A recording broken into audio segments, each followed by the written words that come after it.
नमस्कार, स्वागत है आपका देश के सबसे बेबाक और धांसू news channel Clean News India पर, जहां खबरें मिलती हैं बिना किसी लाग लपेट के, बिना किसी डर के। अब तैयार हो जाइए क्योंकि अगले 10 मिनट में हम आपको घुमा देंगे देश और दुनिया की 25 सबसे बड़ी, सबसे ताज़ा और सबसे धुआंधार खबरों की दुनिया में। राजनीति की पिच पर कौन मार रहा है छक्का, अर्थव्यवस्था की हालत आईसीयू में या हो रहा है चमत्कार, दुनिया की चाल क्या है और भारत का दांव क्या होगा, सब कुछ मिलेगा एक सांस में, एक ही स्क्रीन पर, सिर्फ क्लीन न्यूज इंडिया पर। तो सीट बेल्ट कस लीजिए क्योंकि खबरों का तूफान बस शुरू होने वाला है।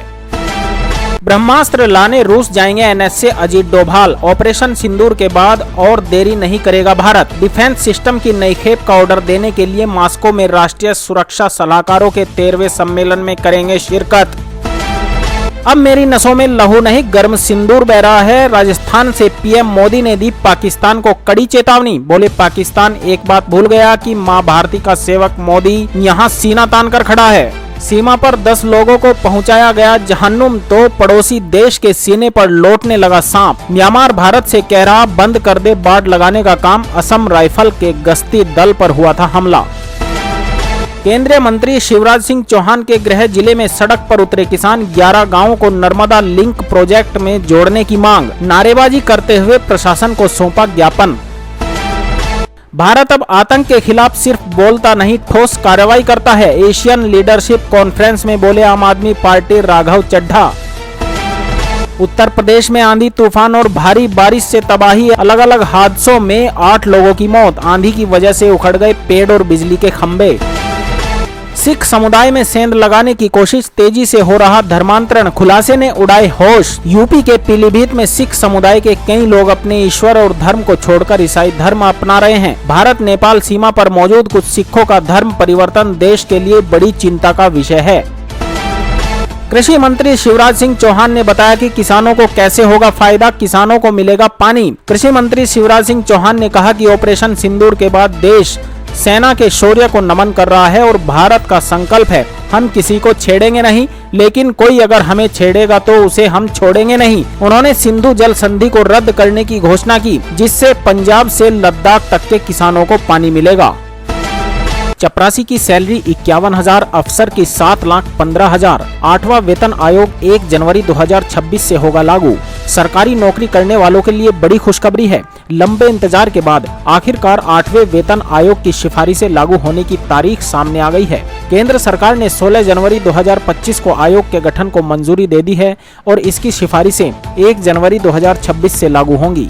इससे करीब 50 लाख केंद्र सरकार के कर्मचारी और 65 लाख पेंशनर्स को सीधा फायदा होने वाला है। बांग्लादेश के अंतरिम प्रमुख मोहम्मद यूनुस दे सकते हैं इस्तीफा, सेना से हुई अनबन। बांग्लादेश की सत्ता में भूचाल आ गया है। अंतरिम प्रमुख मोहम्मद यूनुस और सेना के बीच सीधे टकराव की नौबत है। अगर यूनुस ने इस्तीफा दिया तो देश गहरे राजनीतिक संकट में फंस सकता है। ये कोई मामूली अनबन नहीं, ये ताकत की खुली जंग है। अंजाम खतरनाक हो सकता है। पानी रोका तो सांसें छीन लेंगे। ऑपरेशन सिंदूर के बाद फिर वायरल हुआ धमकी भरा वीडियो। पाकिस्तान की सेना और सरकार ने एक बार फिर भारत के खिलाफ तीखे बयान दिए हैं। पाकिस्तानी सेना के प्रवक्ता मेजर जनरल अहमद शरीफ चौधरी ने एक कार्यक्रम के दौरान भारत को धमकी दी है। उन्होंने कहा अगर भारत हमारा पानी रोकेगा तो हम उसकी सांसें बंद कर देंगे। उनका यह बयान एक वीडियो के जरिए सामने आया है जो अब सोशल मीडिया पर तेजी से वायरल हो रहा है।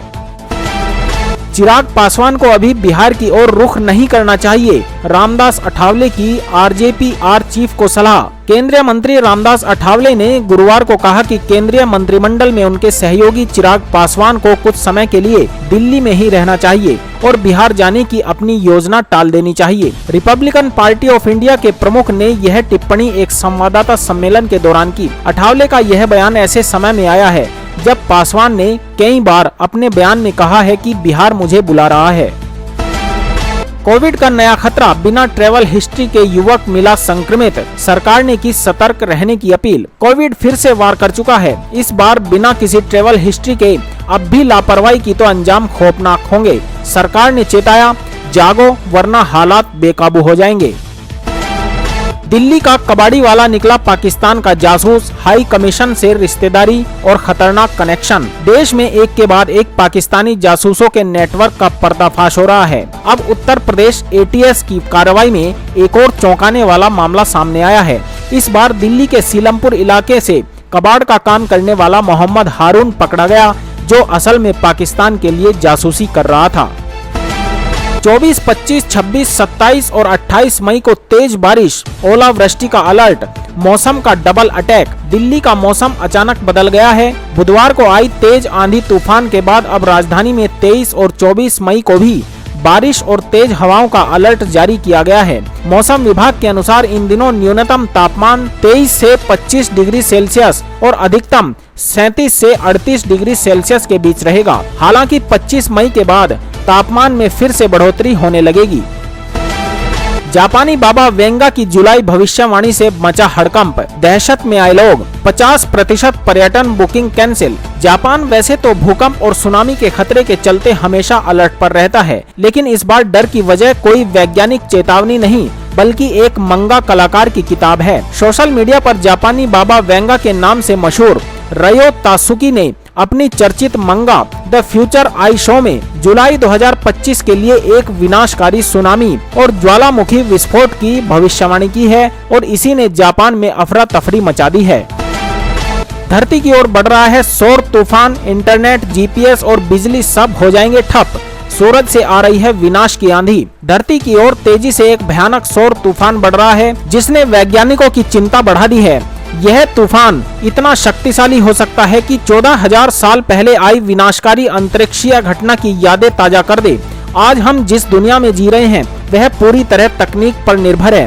मोबाइल, इंटरनेट, सैटेलाइट, बिजली, सब कुछ। लेकिन जरा सोचिए, अगर एक ऐसा अंतरिक्ष तूफान आ जाए जो सब कुछ ठप कर दे तो क्या होगा। हैरानी की बात यह है कि ऐसा तूफान एक बार धरती पर आ चुका है, वो भी आज से करीब 14,300 साल पहले।